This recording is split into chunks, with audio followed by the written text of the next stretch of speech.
આભાર. જોરદાર તાલીઓ થઈ જાય એકવાર. ચલો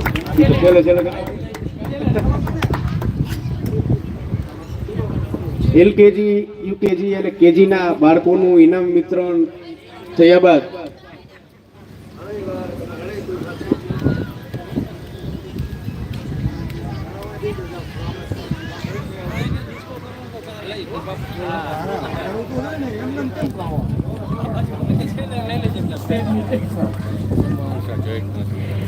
આ ઇનામ વિતરણ બાદ હવે મહિષાસુરી મર્દની ડાન્સ કરશે વાણેસિયા કાવ્યાબેન. એક પર જોરદાર તાલીઓ થઈ જાય એકવાર.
જોરદાર તાલીઓના ગડગડાટ રોકાવાનો છે. કારણ કે આજે લાલપર સમાજનો જ્યારે વિદ્યાર્થી સન્માન સમારોહ જ્યારે થવા જઈ રહ્યો હોય અને ખરેખર આજે એવું દ્રશ્ય અહીંયા ઊભું થઈ ગયું છે વાણેસિયા કાવ્યાબેને કે જાણે આજે જ મહિષાસુરનો વધ થયો હોય એવો સુંદર મજાનો ડાન્સ આજે અત્રે ઉપસ્થિત તમારી સામે રજૂ કરેલ છે. એકવાર ફરીથી જોરદાર તાલીઓ એમના માટે થઈ જાય. જોરદાર તાલીઓ. ત્યારબાદ આપણે હવે ધોરણ 1